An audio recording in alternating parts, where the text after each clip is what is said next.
Buenas tardes, bienvenidas y bienvenidos todos. Gracias por estar aquí en la conferencia Avances y Retos en la Participación Política de la Mujer a cargo de la maestra Gemanayeli Morales Martínez, quien nos acompaña en el ciclo de conferencias que organiza la Universidad de Londres Campus Ciudad Querétaro, en el marco de la conmemoración del Día Internacional de la Mujer. Bienvenida, maestra Gema. Reconozco y aprecio siempre la disposición de tu apoyo para esta noble institución. Gracias. Muchas gracias, querida Ana, y buenas tardes a todas y a todos. Muy contenta de estar el día de hoy con ustedes. Gracias a la Universidad de Londres, a ti, Ana, y al maestro Ugalde también por la invitación. Muy contenta de estar aquí con ustedes. Gracias, maestra. A continuación, si me permiten, compartiré con ustedes una semblanza de nuestra ponente, la maestra Gemanayeli Morales Martínez. Gemanayeli Morales Martínez es consultora en democracia, elecciones y participación ciudadana. Fue consejera electoral del Instituto Electoral del Estado de Querétaro durante el periodo 2014-2020, donde presidió las comisiones de Educación Cívica y Participación Ciudadana, así como de Asuntos Internacionales. Es maestra en Gestión Aplicada y licenciada en Mercadotecnia por el Instituto Tecnológico y de Estudios Superiores de Monterrey. Es coordinadora y autora de los libros Mecanismos de Participación Ciudadana, una experiencia global. Educación Cívica, una experiencia global. Voto nulo en México, análisis desde lo local. Segunda vuelta presidencial, una experiencia global. Y la tutela de los derechos político-electorales de pueblos y comunidades indígenas en América Latina, publicados por la editorial Tyran Loblanche. Es coordinadora y autora del Estudio de Participación de Juventud 2020, México y América Latina, en colaboración con el IEQ y PNUD. Ha participado como especialista en educación cívica en misiones de observación electoral internacional de la Organización de Estados Americanos. También ha observado diferentes elecciones y mecanismos de democracia directa nacionales e internacionales en América y Europa. Ha sido ponente y conferencista en diferentes foros nacionales e internacionales y escrito para diversas revistas, libros y publicaciones. Es secretaria de Investigación y Estudios Electorales de la Asociación Mexicana de Consejeras y Exconsejeras consejeras estatales electorales y miembro de la red de politólogas. Para seguirla en redes sociales la pueden encontrar como @GemaMoralesMar. La importancia de realizar actividades como esta es que conozcamos la realidad a la que se enfrentan muchas mujeres día con día por el solo hecho de ser mujeres. Y hagamos desde nuestros lugares en los que nos encontramos lo que esté en nuestras manos para mejorar las circunstancias de vida de todas. Recordemos que formar para la vida va más allá del conocimiento que gratificantemente nos imparten en aulas. Significa también vivir los valores que fomentamos en la universidad, como son la tolerancia, el respeto y el servicio. Por ello es necesario que nos preguntemos qué puedo hacer día con día para que la sociedad en la que vivo sea mejor y bajo esa premisa generar acciones positivas de cambio. Con esto en mente y sin más preámbulo, maestra, le cedo el uso de la voz a efecto de dar inicio a nuestra conferencia. Gracias. Gracias, Ana. Entonces, si me permiten, voy a empezar a compartir pantalla. Les agradezco mucho a los que están conectándose, también acompañándonos. Entiendo que además son muchos estudiantes de grado universitario. Entonces, bueno, pues muy contenta de compartir esta plática con ustedes. Voy a compartir entonces la pantalla para presentarles algunos datos importantes y traigo por aquí pues una presentación en donde me gustaría compartirles algunos datos y hechos importantes sobre el tema. Ya se ve, ¿verdad? Sí, maestra. Sí. Ok, perfecto.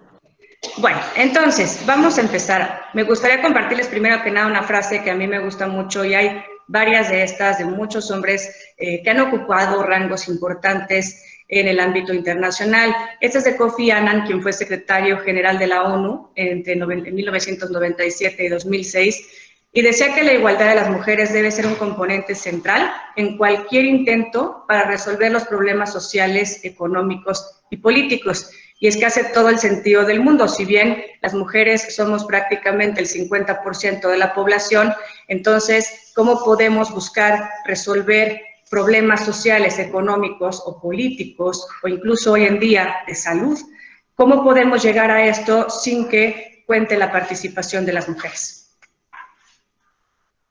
Y bueno, para comenzar, vamos a compartir algunos antecedentes. Originalmente en México, en la Constitución Política de los Estados Unidos Mexicanos, se concebía el derecho a votar, pero únicamente a los hombres mayores de 18 años.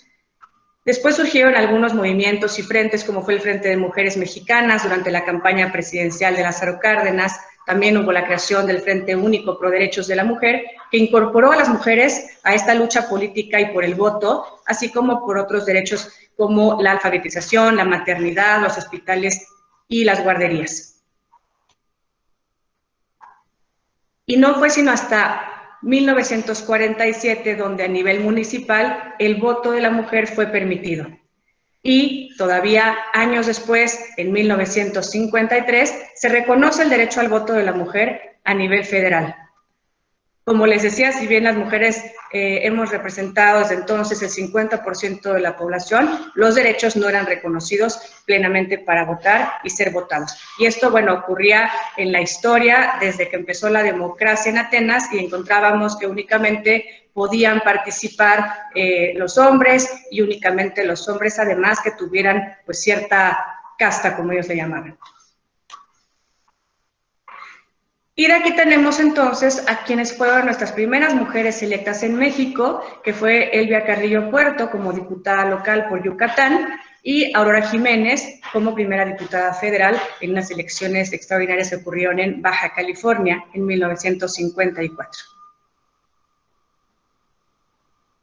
En el ámbito internacional encontramos también muchos esfuerzos que se vinieron dando en encuentros entre diferentes naciones, como la Cumbre Europea de Mujeres en el Poder, que ocurrió en 1992. Derivado de esta cumbre surge la Declaración de Atenas, en donde considera algunos principios básicos para que exista un efectivo poder de las mujeres. Y uno de ellos es que exista la igualdad formal y real entre mujeres y hombres como un derecho fundamental. Y es que primeramente habría que reconocer que esta igualdad tendría que existir. Igualmente que las mujeres representan a la mitad de la población y se exige esta paridad en representación y en administración también de las naciones.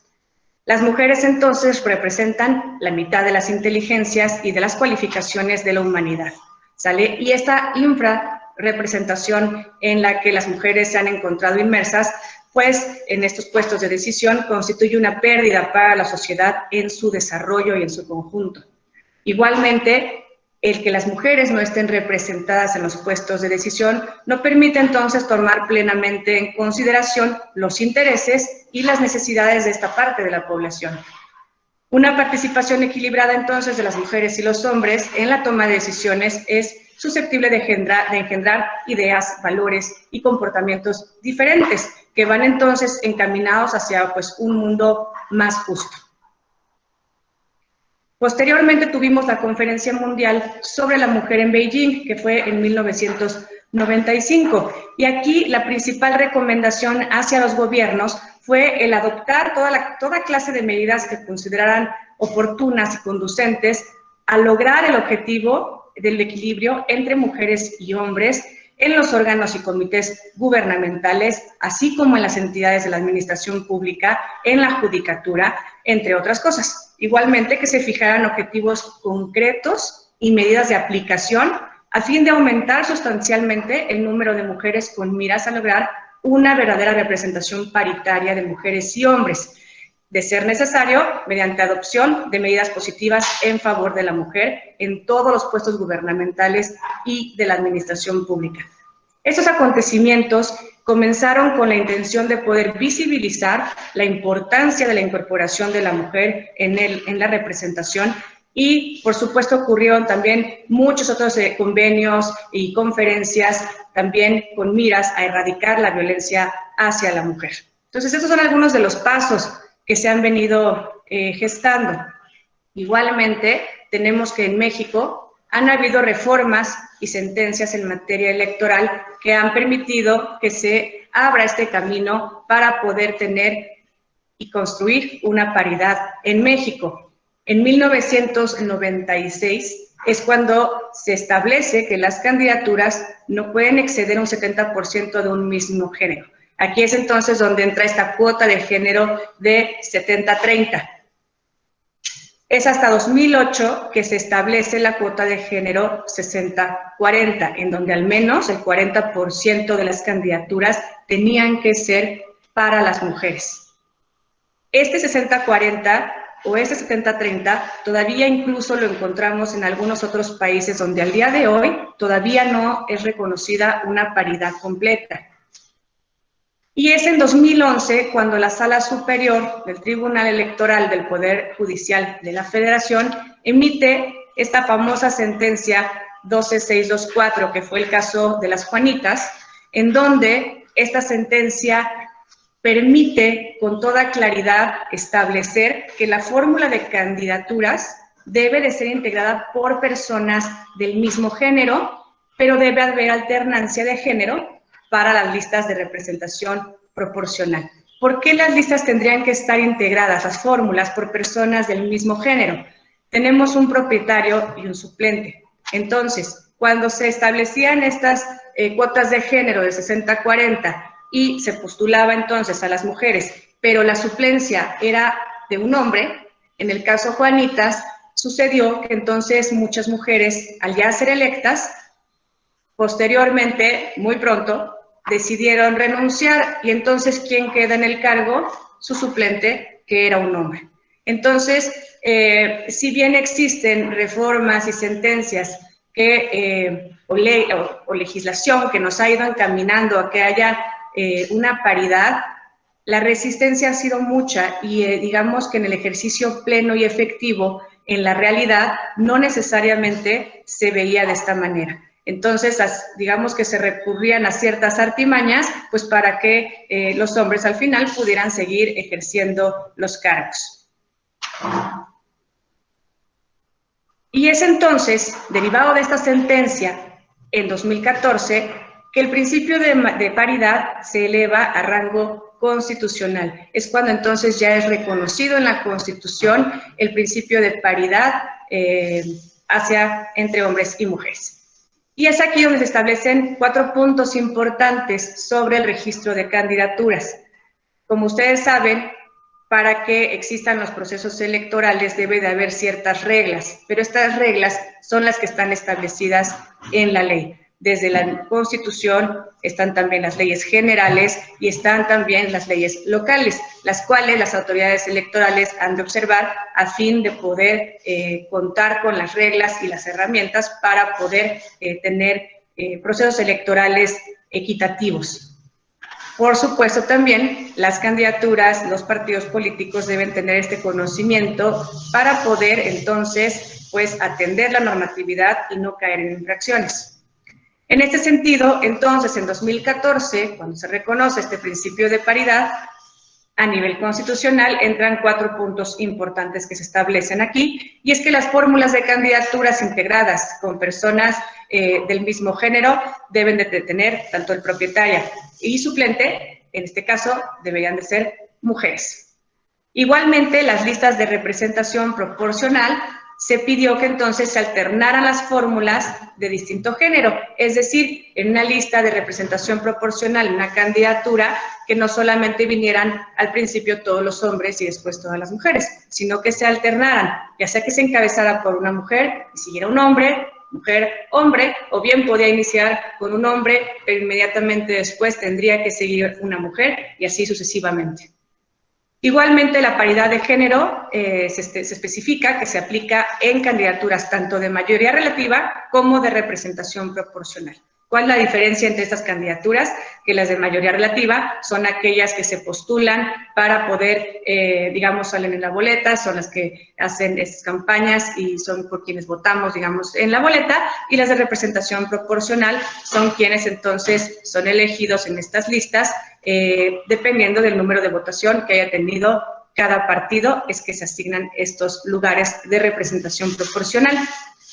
Otro punto importante que se estableció aquí fue el no registrar a mujeres en aquellos distritos en los que el partido hubiese obtenido porcentajes bajos de votación en el proceso electoral anterior. Entonces, en 2014, como entra esta reforma y estaba entonces próximo a iniciar el proceso electoral en México, tanto a nivel local como federal, hubo que hacer ciertos lineamientos, ciertas reglas y observar ciertos aspectos para lograr que estas reglas en la ley pudieran ser efectivas en la realidad.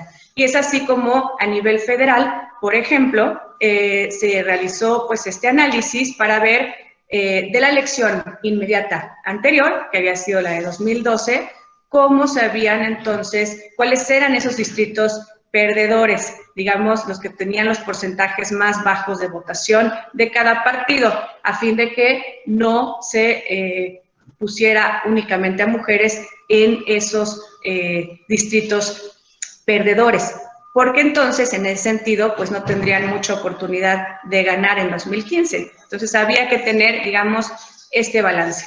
Con estas 4 reglas se pretendía entonces que las mujeres realmente pudieran ocupar los cargos y no hubiera simulaciones. Igualmente, en 2014, entonces, es donde se reconoce la paridad tanto vertical como horizontal. Y la paridad vertical nos referimos a que hubiera esta alternancia de géneros que les comentaba en las planillas para ayuntamientos, y también la paridad horizontal. La paridad horizontal refiere entonces a que en la mitad de los municipios de las entidades federativas las mujeres debían encabezar las planillas. Vamos a ver entonces cuáles fueron los resultados de este primer esfuerzo por construir la paridad en México, y vemos que a nivel federal la Cámara de Diputados logra casi una paridad completa, teniendo que el 42% fue ocupado por mujeres y el 57% por hombres. En este comparativo podemos entonces ver cómo se venía comportando la participación de las mujeres en la Cámara de Diputados, y vemos que, muy al principio, en los años 50, teníamos únicamente hombres, y poco a poco entonces aquí en morado se representa la participación de las mujeres, es decir, los escaños, las curules que fueron ocupando conforme fueron pasando los años y las elecciones. Vemos entonces que en el proceso electoral de 2012, el inmediato anterior a 2015, teníamos a 37% de mujeres únicamente, y vemos un incremento entonces hacia el 42% de mujeres en la Cámara de Diputados, en esta integración de 2015. ¿Qué pasó a nivel local? A nivel local, las legislaturas tuvieron un promedio de 42, casi 43% de las mujeres entonces ocupando las curules en los congresos. Esto representó un incremento aquí me faltó un punto, del 17% más respecto de 2014. Aquí se vio un gran incremento, ya que previamente únicamente el 25% de las curules en las legislaturas locales los ocupaban las mujeres. Entonces, hubo un 17% de incremento. En el caso de Querétaro, Querétaro logró el 52% de mujeres en el Congreso local, ocupando así el tercer lugar a nivel nacional. Y es que en el caso de Querétaro tuvimos que, además de que, bueno, se tuvieron por supuesto que seguir estas reglas, también de forma natural se fue dando el que las mujeres resultaran electas en los cargos de mayoría relativa. Vámonos entonces a 2018, que fue el siguiente proceso electoral en donde nuevamente la Cámara de Diputados tuvo elecciones a nivel federal, y tenemos que entonces igualmente hubo un incremento en donde prácticamente tenemos ya la paridad con el 50.8% de hombres y el 49.2% de mujeres. Este resultado en el Senado de la República también se refleja con el 51% de mujeres y el 49% de hombres ocupando los espacios. Aquí vemos, y fue un resultado histórico a nivel nacional y a nivel internacional. México se posicionó, fue en el tercer y cuarto lugar, si no mal recuerdo en ese entonces, a nivel mundial, en donde las mujeres tenían estos lugares en donde contábamos con congresos paritarios. Y ese, como les mencionaba con anterioridad, en muchos países no está reconocido en sus legislaciones el que las mujeres ocupen la paridad, en que en algunos hay cuotas del 30 y 70 o el 60 y 40, en otros ni siquiera se estipula. Entonces, todavía falta mucho por hacer para que haya un reconocimiento pleno a la participación política de las mujeres. Y como vemos, al momento de poder dar paso a que haya candidaturas de mujeres, se ve reflejado en los resultados. Por supuesto, en este camino, así como vimos el caso de las Juanitas, en donde surge la sentencia que les comentaba en 2011,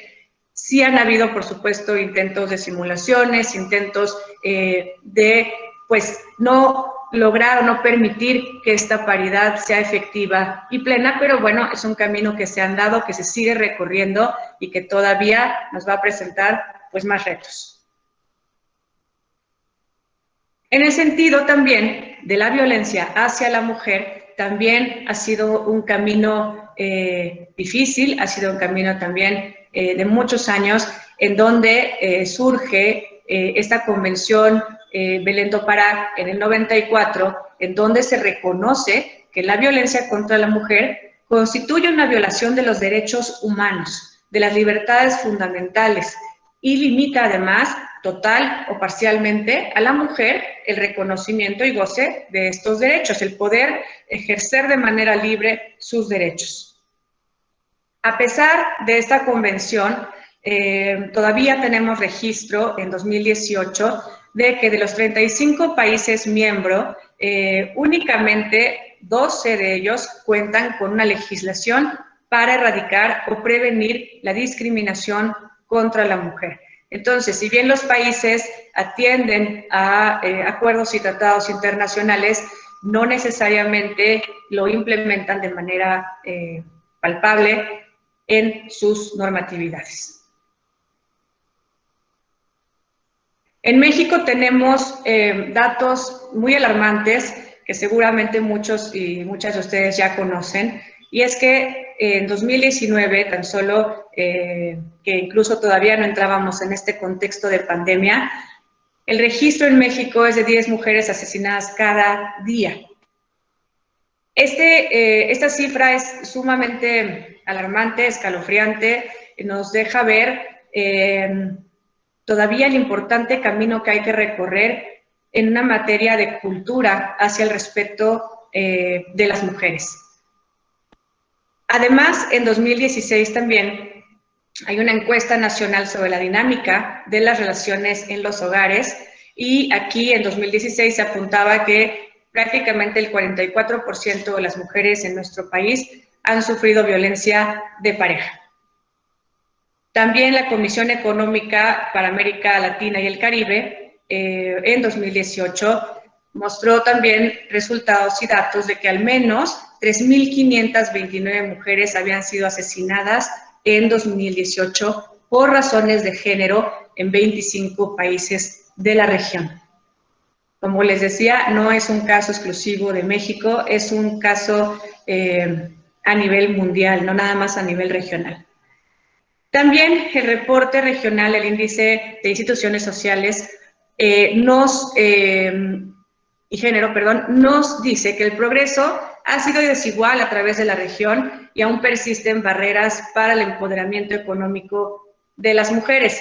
Y es que también, pues, al no tener las mujeres los derechos plenos y reconocidos, se presentan ante muchos obstáculos, incluso en el ámbito laboral, no necesariamente de una violencia, digamos, física, como llegar a estos extremos donde vemos el número de mujeres que son asesinadas en México cada día, pero el simple hecho de obstaculizar, de no dar las garantías, las protecciones, los mismos derechos y seguridades en los trabajos, pues esto merma mucho también la participación de la mujer y, por supuesto, desmotiva a que puedan las mujeres llegar a lograr estas posiciones.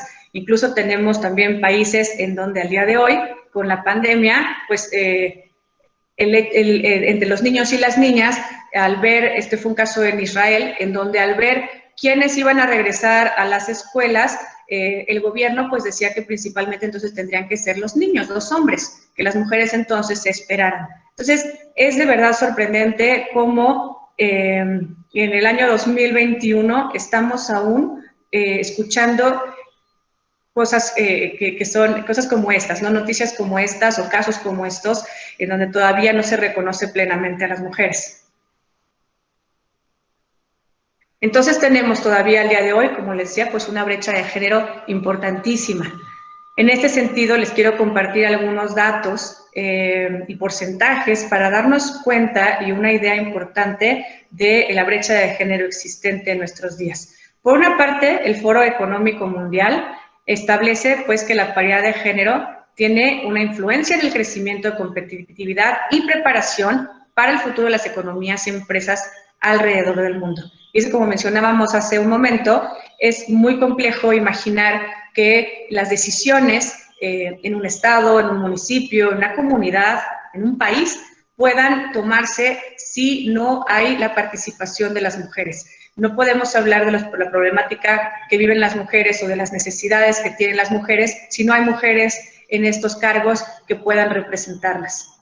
Y es entonces que en 2019 el Foro Económico Mundial presentó el porcentaje de mujeres que ocupan cargos de dirección en diferentes países del mundo. Y aquí México presentó que solo un 7.5% de mujeres ocupan estos cargos de dirección en México. Entonces, el porcentaje nos lo dice todo, es sumamente subrepresentado la ocupación que tienen las mujeres. De igual forma, en las listas de las empresas de Fortune, nos dice en 2018 que solamente hay el 4.8% de empresas las encabeza alguna mujer. Esto es 24 de 500 personas que encabezan las empresas son mujeres. Igualmente, respecto a los salarios, si bien entonces tenemos un porcentaje muy bajo de mujeres dirigiendo o encabezando en el ámbito privado a las empresas, pues además hay una brecha salarial en donde aproximadamente un hombre que encabeza una empresa gana 3.3 veces más que la mujer. Podría parecer absurdo, pero sí sucede, es sorprendente que por mismo trabajo no haya igual paga, en algunos espacios aún esto esté sucediendo. Igualmente, en cuanto a brecha de género, la ONU Mujeres refiere que las mujeres trabajan 2.5 veces más en labores domésticas y no remuneradas que los hombres. También en 18 países todavía los esposos pueden impedir legalmente que las esposas trabajen. Y el 58% de las mujeres trabaja en la economía informal. ¿Qué pasa con que las mujeres trabajen en la economía informal? Muchas veces es quizás por falta de oportunidades, quizás por falta de ciertos conocimientos, por quizás no haber accedido a alguna carrera, por ejemplo, pero muchas veces también es porque las mujeres trabajan más en las labores domésticas y no remuneradas. Entonces esto les deja un tiempo, digamos, pues mucho menor para poder desarrollarse en el ámbito público o privado, digamos, de una manera formal. ¿Y qué pasa entonces cuando están en la economía informal? Bueno, pues que no tienen ciertas protecciones, como son pues las de tener derecho quizás a una seguridad social, a una remuneración fija, a las prestaciones que pudiesen brindar los empleos formales. Con estas cifras, entonces, en donde encontramos que son algunas de 2019, otras de 2017, 2018, a partir de 2020 se ha visto también por la pandemia un incremento drástico en el tema también de violencia hacia las mujeres. Encontramos en diferentes estudios que han revelado que se ha aumentado en 5 veces las denuncias de violencia hacia la mujer en el ámbito familiar. Y esto ocurrió no solamente en México, en toda la región, sino en otros países. En Francia, su presidente anunció en agosto que iba a poner a disposición algunos establecimientos como hoteles y demás, en donde las mujeres pudieran entonces recurrir o acceder en caso de que tuvieran algún problema sobre violencia doméstica. Y es que imaginémonos entonces que con la pandemia, como hemos estado en casa, entonces pues la violencia, si alguien sufría de violencia, esta violencia pues se ha incrementado, no nada más porque también incrementaron, por supuesto, los niveles de estrés y de desempleo y de pocas oportunidades, sino que pues también las mujeres están entonces en riesgo al estar entonces todo el tiempo con la persona que les ha agredido. Y además, de todas formas, de estas cifras que conocemos y de las denuncias que hay, no todas las mujeres denuncian, no hay un registro de todas.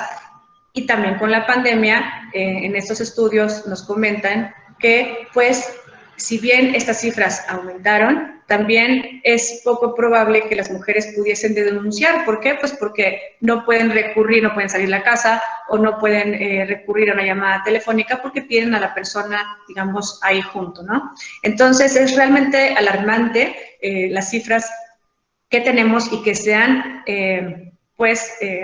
incrementado con la pandemia. Hay algunos expertos y expertas también que mencionan que si no se toman políticas públicas y acciones oportunas para erradicar estas brechas de género y la violencia hacia la mujer, el efecto de la pandemia podrá llevarnos a dar pasos en reversa. Vamos a ir hacia atrás en muchos de los avances que se han logrado al día de hoy. Ahora, en el ámbito público, también respecto a la brecha de género, tan solo en 2019, solo había 20 países donde las mujeres son las mandatarias. Esto representa tan solo un 10% a nivel mundial. Sobre las curules ocupadas por mujeres en parlamentos nacionales, en 2017, con datos de 193 países, las mujeres únicamente ocupaban el 23%. Y esto no se ha movido mucho. Actualmente, entonces, con la pandemia a nivel mundial, también encontramos algunos, digamos, casos de éxito en donde las mujeres que lideran algunas naciones han sido reconocidas por tener un mejor manejo de la pandemia. Tal es el caso de Alemania, Nueva Zelanda, Dinamarca, Islandia, en donde las mujeres han destacado por el desarrollo de políticas públicas y las decisiones ejecutadas oportunamente, y en donde además se alude a que las mujeres han tenido o han mostrado pues una mayor empatía y una mayor capacidad de decisión respecto a temas de salud. Ahora bien, ¿qué pasa con la violencia política de género en México? Derivado de muchos esfuerzos y de muchas sentencias y de muchos movimientos que ahorita hemos también comentado, en abril del año pasado se estipula, ya se tipifica la violencia política de género en la ley. Y el objetivo principal es que se prevenga, se erradique, se atienda y se sancione la violencia política contra las mujeres en razón de género. Como primer punto, se define ya la violencia política de género, ya se visibiliza y se tipifica con un significado. Y aquí se refiere la ley a que toda acción u omisión, incluida la tolerancia, basada en elementos de género y ejercida dentro de la esfera pública o privada, que tenga por objeto o resultado limitar, anular o menoscabar el ejercicio efectivo de los derechos político-electorales de una o varias mujeres, el acceso al pleno ejercicio de las atribuciones inherentes a su cargo, es decir, cuando ya están electas, por ejemplo, el libre desarrollo de la función pública, la toma de decisiones, la libertad de organizarse, así como el acceso y ejercicio a prerrogativas, tratándose en este caso de precandidaturas y candidaturas también, o funcionarias o cargos del mismo tipo.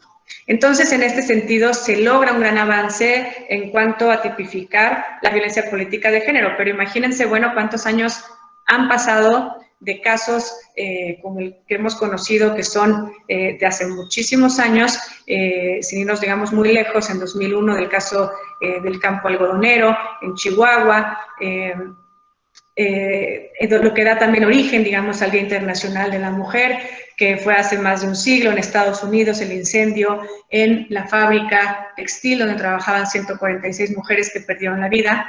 Entonces, han tenido que pasar tantos años para que logremos poco a poco, digamos, adquirir estos derechos y poco a poco que se vayan reconociendo plenamente en las normatividades. Y aunque estén reconocidas en las normatividades, de todas formas hay mucho trabajo por hacer para que en la realidad se atiendan y sean efectivas estas leyes y no solamente queden escritas en un papel. Vamos a pasar a la siguiente. Denme un segundo, ahí está. Ok, y en este sentido también esta reforma de 2020 manifiesta que quien incurra en el supuesto de la violencia política de género podrá ser entonces sancionado por la vía penal, electoral y de responsabilidades administrativas, según sea el caso. También que es requisito para ser legislador federal el no estar condenado o condenada por el delito de violencia política contra las mujeres en razón de género. Y aquí, bueno, se estipula para ambos géneros, tanto para hombres o mujeres, el que no incurrir en estos delitos, porque también puede suceder, por supuesto, pues de una mujer hacia una mujer. Igualmente, esta reforma establece que la propaganda político-electoral debe abstenerse de tener expresiones que discriminen o constituyan actos de violencia política de género.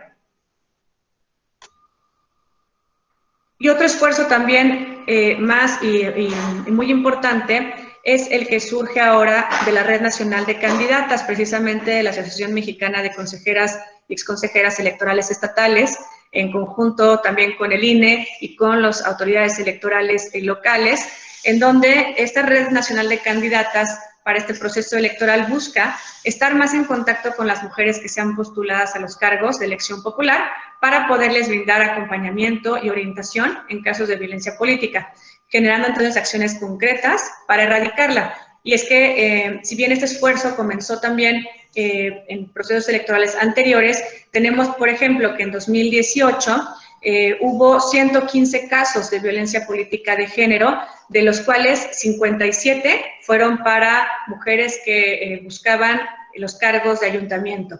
Y de esos 115 casos, únicamente el 40% denunció formalmente ante alguna autoridad.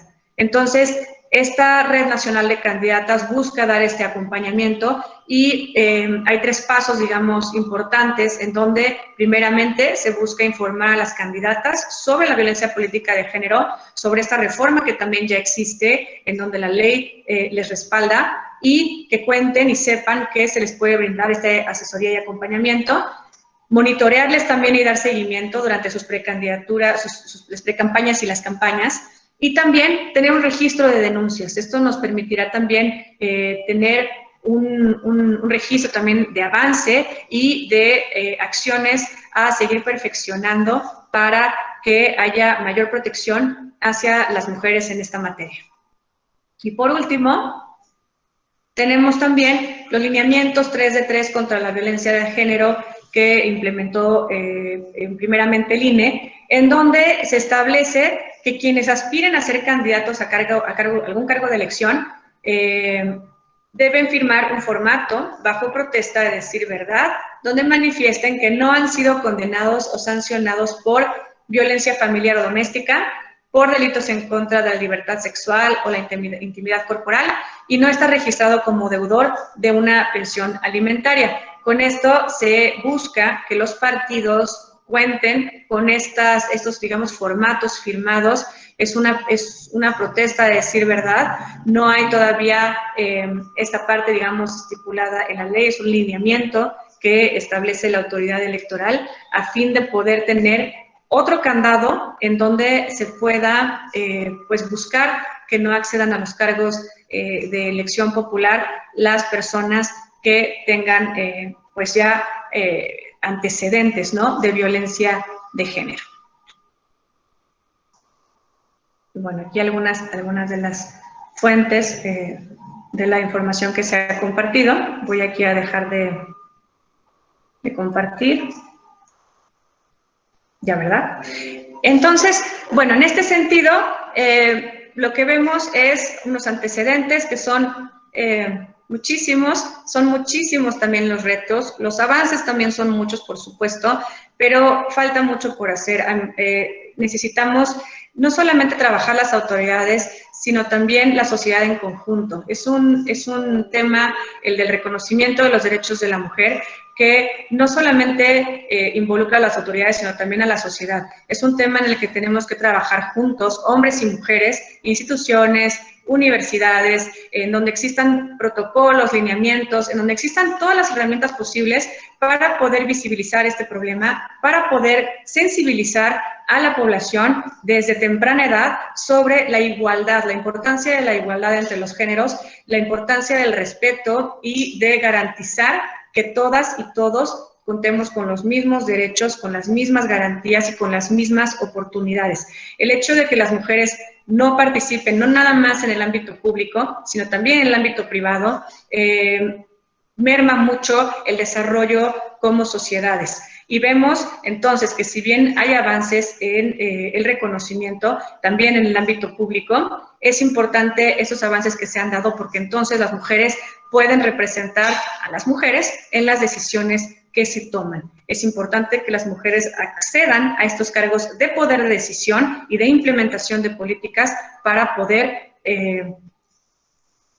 coadyuvar y avanzar hacia una efectiva paridad. Así es como vemos, tenemos todavía muchos retos, ha sido un camino complejo, hay muchos retos, no está todo listo, faltan muchísimos aspectos que considerar, pero el aspecto cultural entre hombres y mujeres es importantísimo de atender.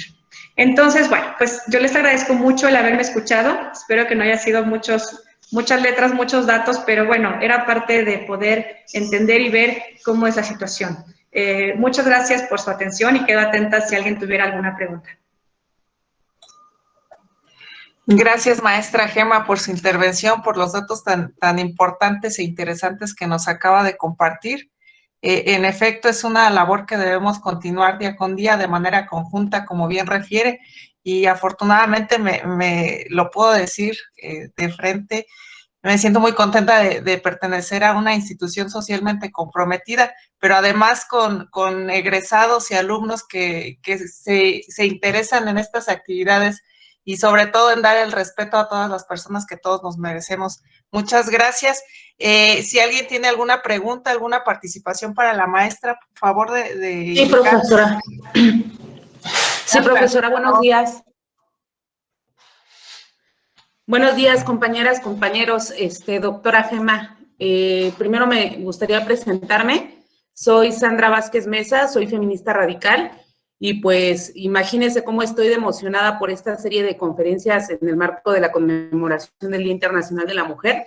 Me siento emocionada, ¿no? Y quisiera conectarme a todas, nada más que algunas se repiten en tiempo. Me gustaría preguntarle, doctora, en cuanto, ya vimos todo el tema normativo en cuanto a la violencia política en razón de género y ya vimos también que tienen que cumplir los candidatos con el 3 de 3 para poder aspirar a un cargo de elección popular. Mi pregunta sería, en el caso de Félix Salgado Macedonio en Guerrero, pues él cae en uno de esos supuestos, ¿no? Porque es un violentador, es un agresor sexual. Y aún así, pues cuenta con la venia del presidente de la República y lo vemos que cuenta con la venia porque simplemente no han anulado su candidatura, ¿no? Ya se hizo una simulación de que se iba a poner a consideración, de que el CJHN iba a revisar esa postulación y que iban a buscar otros candidatos, pero la realidad es que él sigue. Entonces, mi pregunta sería, ¿qué procedimiento, qué tendríamos que iniciar un procedimiento especial sancionador? ¿Tendríamos que iniciar un juicio político? ¿Qué sería lo que tendríamos que hacer las mujeres feministas de México, del Movimiento Nacional Feminista, para anular su candidatura de manera definitiva? Porque la verdad es que nos sentimos en estado de indefensión, porque ya hay, no una, no dos, ya hay 3 denuncias por violación en contra del señor y la candidatura sigue. Entonces, ¿qué herramienta podríamos utilizar para anular de manera definitiva su candidatura? Gracias, Sandra. Buenas tardes. Es importantísimo, entonces, como les decía hace rato, la participación y estos frentes que ustedes componen son importantísimos y son los que han dado pie a que muchas de las sentencias se vengan dando, a que muchas de estas reformas se hayan dado. El no quedarse callados, el buscar y promover estos juicios, estos procesos especiales sancionadores, el buscar las herramientas legales a fin de que puedan, no solamente en este caso, sino en cualquier caso que ocurra, en donde puedan hacer valer este derecho de las mujeres y hacer valer el que haya cargos en donde las personas que busquen, digamos, ocupar estos cargos, sean personas que cuenten con un historial, digamos, limpio, ¿no? En este sentido, que no haya, imagínense entonces, pues si acceden muchas personas con estos antecedentes, vamos a tener entonces, pues personas que no están reconociendo los derechos de las mujeres, el respeto por la mujer, y necesitamos entonces que cualquier persona, el chiste es que se haga, porque si no, si únicamente lo dejamos entonces en manifestación, estoy yo diciendo, pero no lo ejecuto de manera legal, difícilmente se podrá ver un resultado. Entonces, sí, la respuesta es sí, es acceder al aspecto legal, a las herramientas legales, para que pueda entonces tomarse las acciones y tomarse con la seriedad que merece el tema. Muchas gracias, doctora. Gracias. Gracias, maestra. Si alguien más tiene alguna duda, alguna pregunta, alguna intervención.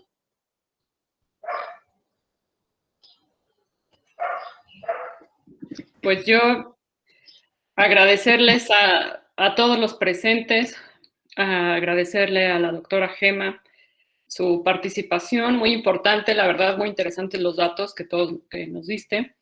Creo que la información es lo que nos da las herramientas para tomar acciones. Entonces, te agradecemos de parte de la universidad que estés aquí con nosotros. Y que los demás sepan que sí hay algunas conferencias que están empalmadas, pero se van a subir al canal de YouTube las grabaciones para que las puedan ver y podamos estar todos enterados de las diferentes perspectivas de esta conmemoración de acuerdo a las carreras de la universidad, y hay gran variedad. Entonces, los invitamos a que las vean por ahí. Muchas gracias. Le doy la palabra a alguien más o a Ana Garrido, nuestra flamante directora de Derecho. Gracias, maestra Sofi. Si alguien más... Yo me presento, soy Sara. Yo estoy muy contenta de haber presenciado esta importante conferencia y quiero destacar que estamos con una excelente persona al frente, la doctora Gema. Muchas gracias. Y pues yo hoy en día veo un poco más como de participación de la mujer en el ámbito político, y lo digo porque justo estoy pasando por esto. Yo estoy participando ahorita en las elecciones y el día de ayer me nombraron como propietaria del Partido del Trabajo. Entonces me siento muy contenta de formar parte de este gran cambio en la sociedad, y espero que siga la participación de la mujer muy presente, tanto del hombre con la mujer. Y pues muchas gracias, agradecerles y muy contenta de haber estado en esta conferencia. Muchas gracias, Sara, y muchas felicidades. Te felicito porque hace falta, además de muchas mujeres, qué gusto también que haya muchas mujeres jóvenes incorporándose a la vida política de nuestro país, y es así entonces como podemos ir generando un cambio con nuestra participación, ya sea en un cargo como ahorita lo estás buscando, si nos buscan como funcionarios de mesa de casilla, participemos, porque a veces también nos quejamos mucho de las decisiones, pero no participamos ni siquiera un día, ¿no? Que nos piden para poder darnos cuenta de cómo funciona hasta el conteo de votos y la recepción de los votos. Entonces, en la medida en que participemos en el ámbito y en la forma en que podamos, eso va a sumar a que la democracia sea mucho más consolidada y mucho más incluyente en México. Felicidades, Sara, y mucho éxito. Muchas gracias. Gracias, Sara. Muchas felicidades. Qué orgullo. De verdad, felicidades. ¿Alguna pregunta más? ¿Alguna intervención, jóvenes? Si no, procedemos para despedir a la maestra. Maestra Gema, reiterarle de nueva cuenta el agradecimiento que por ese trabajo en conjunto que siempre ha realizado con nuestra institución académica, donde es siempre bien recibida en la Universidad de Londres. Muchas gracias. Es una institución de puertas abiertas para todos, pero sobre todo para las instituciones y las personas que siempre han abonado y sumado a esta institución a dar estos conocimientos a nuestros jóvenes y egresados. Muchas gracias. Gracias a todos los participantes. Les mando un abrazo con mucho afecto. Maestra, antes de que se retire, por favor, le vamos a compartir su constancia, su reconocimiento por esta participación. En breve me comunico con usted para tener sus datos y podérsela hacérsela llegar. Muchas gracias. Gracias a todos y cuídense mucho. Muchas gracias a todas y a todos. Buen día. Hasta luego. Gracias, maestra. Gracias, hasta luego. Gracias. Muchas gracias, hasta luego. Maestra Gema, 5 minutos, por favor. Sí, claro que sí, Ana. Gracias. Muchas gracias y felicidades, Ana, por estos esfuerzos. Qué padre que se estén realizando estas pláticas y pues ayuda por lo menos a que podamos compartir y a ir sensibilizando sobre estos datos a los jóvenes. Sí, la verdad es que no nos cuesta mucho trabajo. Tenemos unos jóvenes de verdad de los cuales nos sentimos sumamente orgullosos.